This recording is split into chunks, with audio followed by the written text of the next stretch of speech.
And that's what I wanted. And Scoria's a Telbrone. Wait, Paula? Fuck! Metagame minute.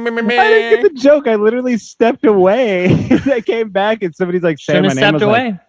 I was like, "Oh, okay, good. They took care of it for me." I was either going to say Rhett as Arthur, or I was going to say Rhett as Paula. I couldn't decide. And what was unfortunate is you stepped away, and I was like, "Oh, this motherfucker's not going to get."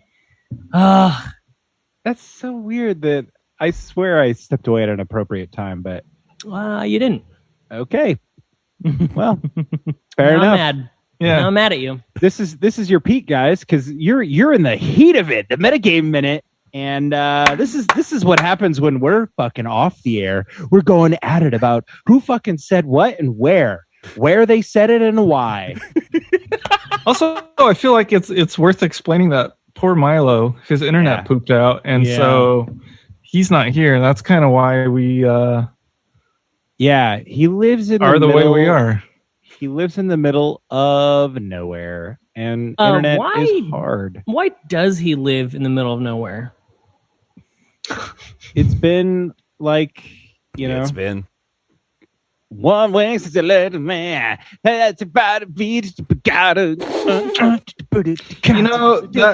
and that's been metagame minute. It's been a while since you've beatboxed. Yes, Ben. I've almost forgotten that you can't do it. I'm way better. Yes, Ben. Have you heard me beatbox? Let's hear God. It, for fuck's sake. No, because we're on a podcast where 5 years old. Fucking let's talk about D&D. This is the metagame minute now, son. I know. I started been the world since I could. Bentley, you're correct. That Caleb is wrong. So, we did a bunch of cool shit. Milo's internet fucked off, so we did a bottle episode. Yeah. It was fun. Dash, what was your favorite shit? This is the wrong order. My favorite stuff was Zoom just asked me if I was playing music. Because it recognized talent. Now we can't produce this and release it. It's gonna. So my favorite thing was I like how we're somehow hatching a plan to just mess with Gerald. That is definitely not gonna be seen as oh, that was funny. It's gonna be seen as well, you're trying to poach my general. It's almost like an act of war. It's kind of funny though, and honestly, I'm here for it.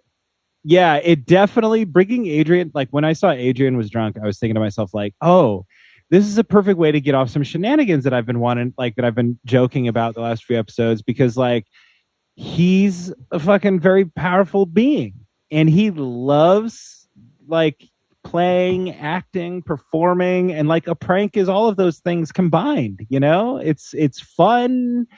It's performative. He can lean into his his flamboyance and his dramatic personality.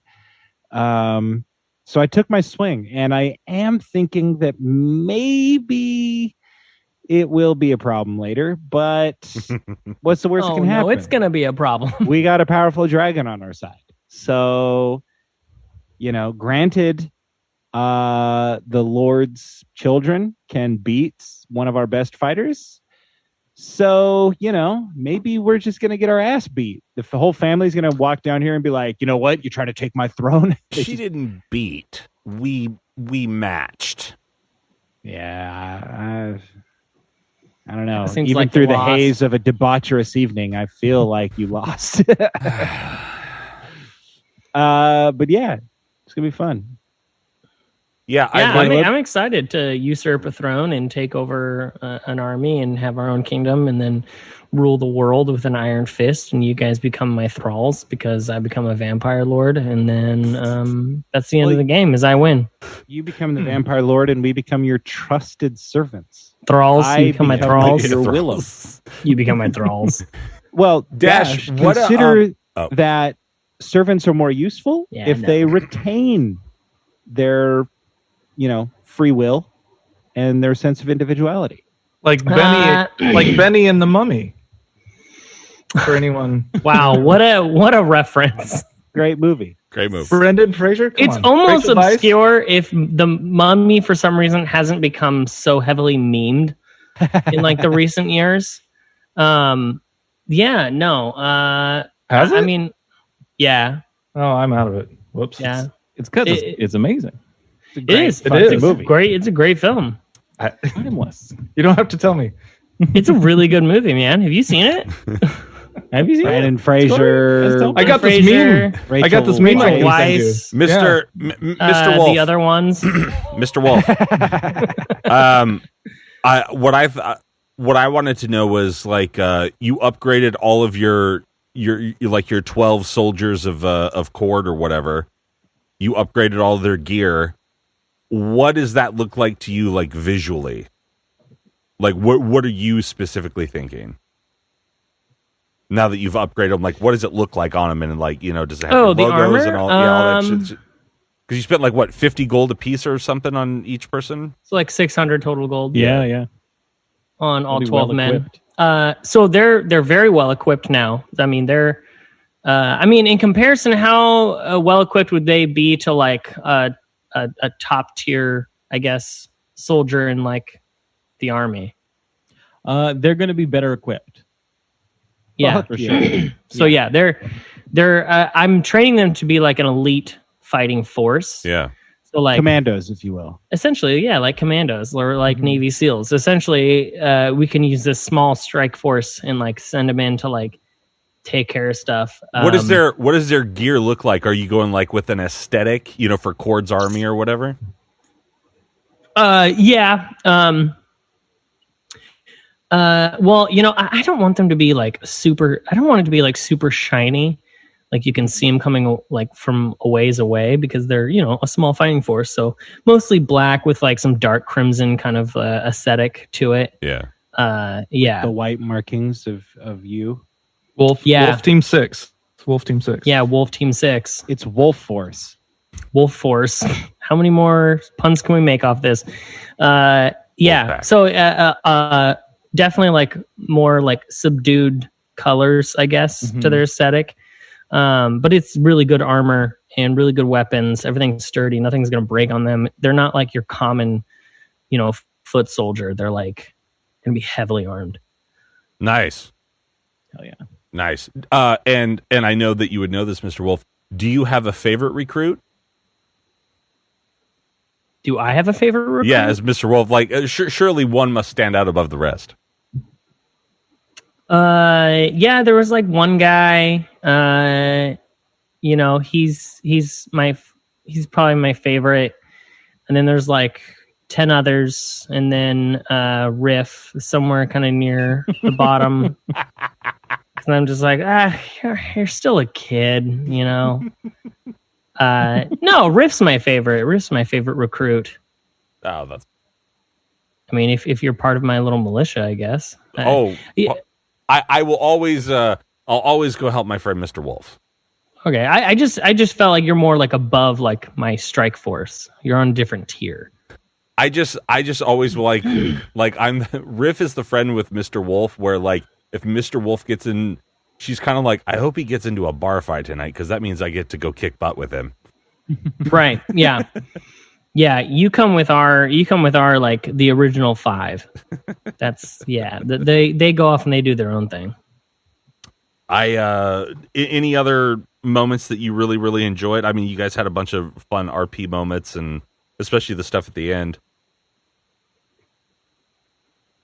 Anything that like stands out to you like as a moment that you didn't think, I don't know, maybe like the story wasn't going to go there or something like that where you're like, "Oh, this is ridiculous." Are you talking to everyone or? Oh, Dash. Sorry. I was like, no. I mean, I liked our partying with Adrian. I thought that was really fun. It's really fun when everyone just kind of goes along with the plan, even though it's like pretty dangerous, things that we're messing with. I like that the next morning Alex threw in there, your letters have been sent. Like you guys really did it. Yeah, that whole kind of, what you were talking about, what happened in the morning. I take that all as canon as happening. Like just metagaming. Is there ever a chance that like maybe I could kiss Adrian at some point? Yeah, 100%. Good. I was gonna bring it up during Cool. the party, like we definitely kissed, but I didn't want to like, So Rhett, you've got your man crush. You got to have like a fun night of partying and letting loose, and also usurping the government. This motherfucker. And at the end of the slighted me day, at my own dinner party. At the end of the day, I think the flag should be like how like sideways, and then you do like the shadow thing or whatever, the heads or whatever, you know what I'm talking about. You do that for the lady of the castle, and then like that's your flag that as you usurp the castle, it's just like her. That's like, a real shadow slap print. in the face. Yeah, my love. Are you? What is your intention? Are you gonna go? Are you really gonna continue to do the storyline as long as like Alex lets you, obviously? But like, well, I mean, what do you mean? Because like, well, like, are you gonna continue to go like try to overthrow stuff? Are you gonna continue to maybe to like try to like get his wife into the Chateau de Magnus, become Mrs. Arthur? Well, for sure, the thing with the wife was like, I think I mentioned it before, but like, I was definitely going to try and like lay it on Gerald himself. And he was such a dick to me. And I realized that it would probably wound his ego greatly if he saw his wife on my arm at the dinner party, showing her a great time, showing her the exotic ways outside the city walls and all this crazy shit. So it's definitely like more of a means to an end with her.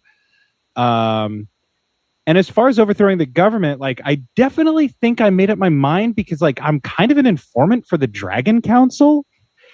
And I have been going off the whole time we were in the wastes about like this desire to uphold the law of the land, to fit in with Tyrlin and the kingdom of Usama, and to show my worth. And I definitely want to show my worth to the kingdom of Usama as a whole and all these types of things. But I kind of think that Gerald can get fucked. And if any information that I give to the Dragon Council leads to him getting fucked over, that's going to be the first words out of my mouth to them. Granted, I got to be careful that I don't like betray the chateau, put us in danger, that I definitely don't necessarily like want to burn the city to the ground. But again, it might be a better city if Arthur was in charge. But, I will take all the toys and go home. So, back to my chateau. If I can't play with the toys, nobody can, Gerald. You fucking dick. I'll show you what a man does. He rides a goddamn carpet with his wife. That's what he does. I really kind of hope that like she becomes Mrs. Arthur Magnus. Like I really hope you do like woo her away from him. Oh, you just almost had a slip of the tongue and said Mrs. Telbrun, and I like that. That would be hilarious. Somehow it swapped around and she can stories swooped in. She could be Mrs. Arthur Magnus with a taste of Telbrun on the side. Like Mrs. Telbrun is the Mrs. Doubtfire of this D&D world. Have you seen that? It's about this pirate.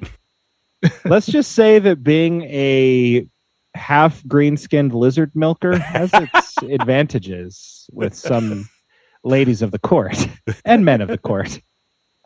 Any thoughts of what's next? Are you looking for an adventure, or are you looking to maybe hang out here in town and like do a smaller thing? Like what's on Arthur's mind?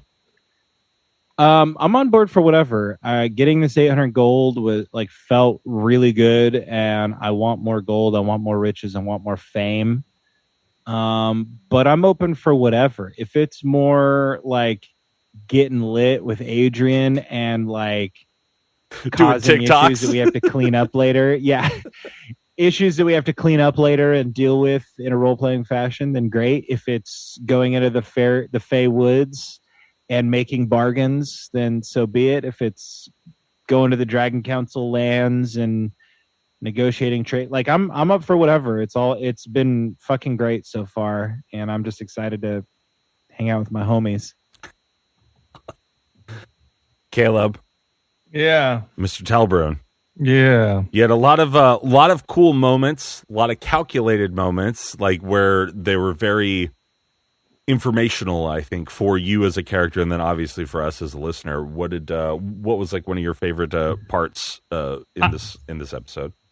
I have two. One is selfish. One is less selfish. The selfish one is I didn't even think that I could upgrade my little meditation space. So awesome. I'm really excited to figure that out, or have it spoon fed to me, really, because I'm clueless. So I'm really excited about that and whatever possibilities that brings along with it. That's a cool thing, like that. The whole base upgrade thing is awesome. Yeah, I think exactly. Upgrading the base. That's exactly what I was thinking. Like, it's cool that like it's like different little parts for each of us. Yeah. It's like fucking Pillars of Eternity for fans of that game, where you upgrade your. So base. Caleb, it's like a D&D ultimately, game. what do you want it to look like out there? I don't want it to really get much more grandiose. To look like Edgefield. Yeah, then that about Rat. Then that little shack, that little overgrown shack. Maybe it's a couple of shacks if it needs to get bigger, but it's the yellow barn from Midsummer, and he's gonna burn people alive inside of it. Maybe that'd be sick. We'll see. You can throw somebody into a bear skin if you want. I'd help. Why not? Fuck it. That's sick. Not Adrian. Gerald. Oh fuck yeah, dude! And Celeste will smile as he burns alive. We're getting real sick. This is too much for me right now, personally. And then the less selfish thing that I'm excited about is that the gardener got a chance to shine. The gardener is a real person with feelings and aspirations, and apparently he makes a shitload of money. Retirement. Yeah, apparently he makes a shitload of money because he straight up fucking shot down Arthur's shit. He was like, fuck you, you can't afford me. I'm too good. That is really frustrating because apparently he's a talented person. But hopefully,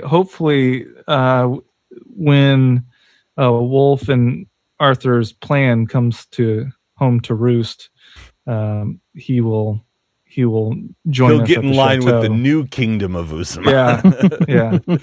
I have a question for Arthur, actually. So suppose this whole thing does go as you want. Would you then take up residence in town, or would you stay at the chateau? Your girlfriend moving in or what, bro? Yeah.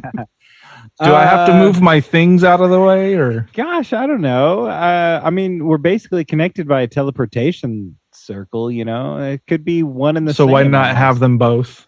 Yeah, I don't know. We'll have to cross that bridge when we get to it. I mean, a castle sounds super sick for a powerful sorcerer. And we know it's got a teleportation circle. We know it's got a gardener and a Paula. You don't have a Paula at the chateau. No, I've got a Willem though. That's true. Willem, you're the new Paula. And I've got from henceforth room. You will be known. I got a smoking room at the castle. I feel like Gerald probably frowns on that. So do it in his favorite room, whatever that is. Oh, fuck yes. Find his room with all of his swords and shit in it, and just be like, is this what a man does? Fuck, bitch. This makes me so uncomfortable. Why does it make you uncomfortable? He's the one that brought manhood into it. I feel like that was a drop in an ocean, and you for some reason picked up on that because it was highly offensive to Arthur. Why? Why is Arthur so defensive about his manhood? It's not that he's defensive about his manhood. That's what it sounds like. It's twofold. That he threw. That Rhett is defensive about. No, he threw my act of friendship and courtship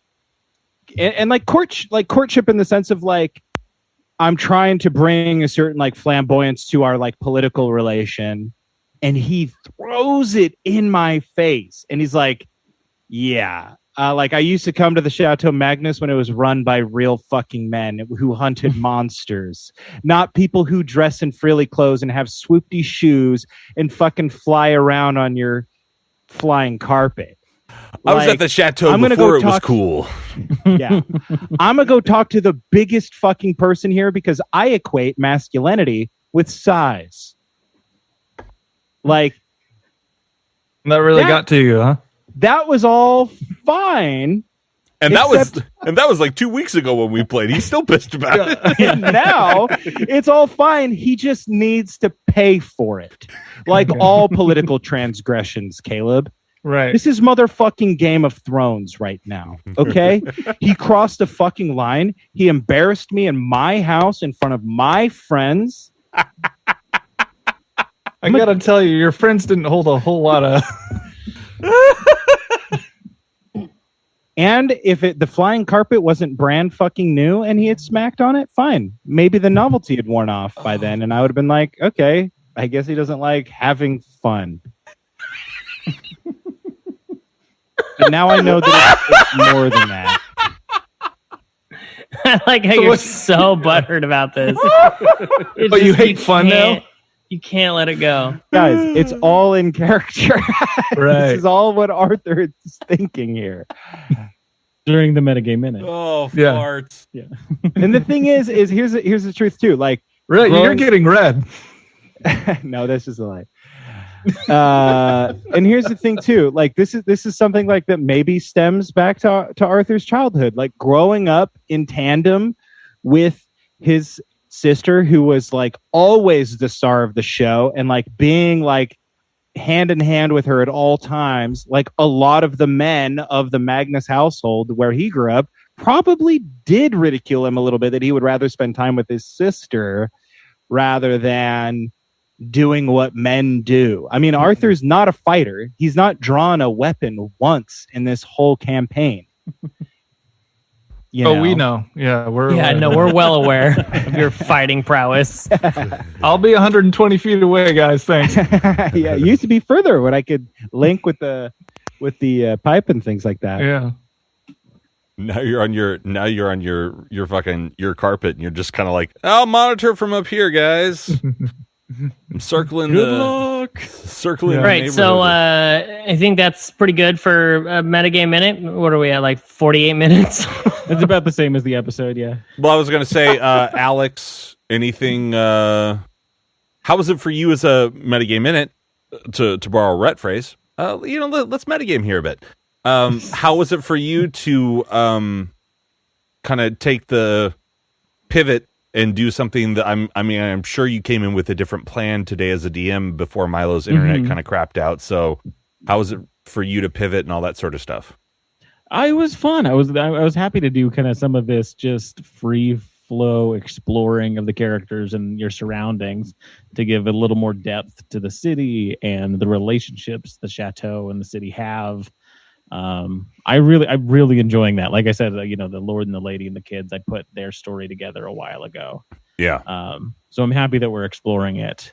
And I think, I don't think that it'll matter, revealing this, but having the gardener, just having to interact with him as opposed to just that, him giving the thumbs up every time was neat because, he's there to protect that circle. If anyone comes in and fucks shit up, he will take care of it. He's super powerful. Yeah. Oh yeah. no. That's the whole idea. That's why he's always there. I think at some point you went there at like 2 a.m. or something. Mm-hmm. Yeah. He's there. He was there, yeah. Oh, he's like the secret guardian of the tomb kind of thing. Like Right. I've very unassuming for him. Yeah. Where like anyone could show up and he has an answer for it. Wow. Oh, he's like Heimdall. Exactly. Yeah. Yes. Always guarding. Yeah. Oh, that's kind of sick. Except I like Heimdall that. got his ass beat. Yeah. At but one he's point, found, so. I think that's a why- lovely hobby in that. I think that's why Riff likes him, because she was like, I don't know what it is, but I like this guy. And the fact that he's like a guardian, that would speak to Riff and be like, oh, that's what's up. Like, Well, Yeah. what's it gonna? And Rhett, I would say you clocked it earlier. He's absolutely based on Boothby, the gardener from the Hell Starfleet yeah. Academy. That's, I mean, if you want to picture what this guy looks like, just look up Boothby. When you were talking about like when you were giving Scory advice, I was like, oh, it's absolutely Boothby. Like that's I'm pretty sure Boothby said that to Picard when he was a young man. Like Is this in the actual Picard? No, series, no, it's in Next Generation. No, okay, Next Gen, and then he kind of shows up in Voyager, and I know he shows up in Deep Space Nine. I'm gonna have to. Look into that. He's in an episode with Wesley, like in season like 5 or 6, called like the Something Truth. Okay. By the way, I sent an image to the Facebook chat of what Chords Warriors look like now that they're like more elite armed. So, ooh, yeah, I dig it. It's so good, just solid. You don't want to see this group of guys coming down the road, like yeah, for sure. I like the trench coat style, like flapping in the rain, Yeah. Badass, huh? The episode is called The First Duty, by the way. The First Duty. The first duty. The first duty of every Starfleet officer is to the truth. I was Personal truth. Historical truth. super pissed that I lost that circlet. Great episode. That Super sucks, pissed that I lost that circlet, but super excited to have my bag with like the pouch of devouring, basically.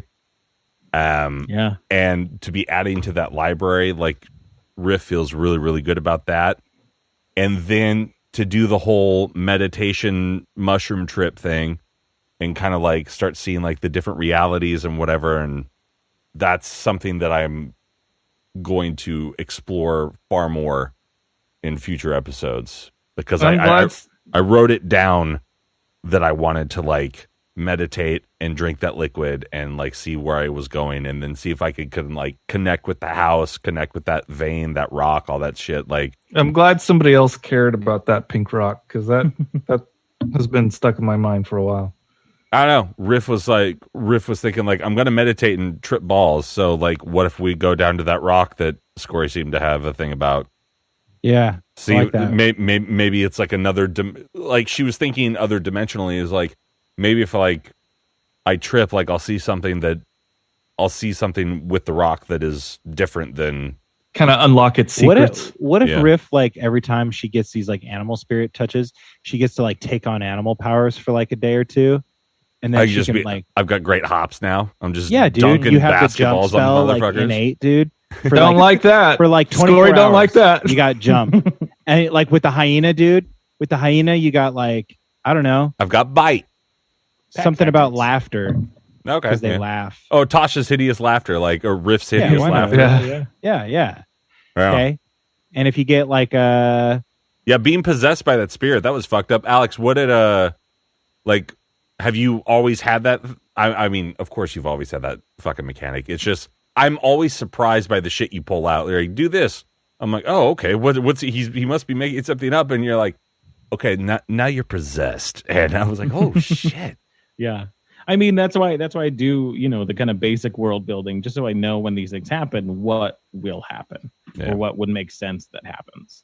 Yeah. And now you're possessed by the spirit of an ancient elven dominatrix known as Froggy. Anybody else have any moments, any questions, anything that really stood out to them before we cap this metagame minute? No, but you all laughed at Arthur's childhood trauma just a little too easily. So. Rhett, take us out. Guys, thank you so much for sticking with us for this historically long metagame minute. We had a blast. We'll be back here Monday to find out what the fuck happened with all these letters from Adrian. What's going on with Paula? What's going on? City Who kissed who? Yeah. You'll hear it here on Monday. Chaotic Amateurs. Grab your sword. Keep on adventuring.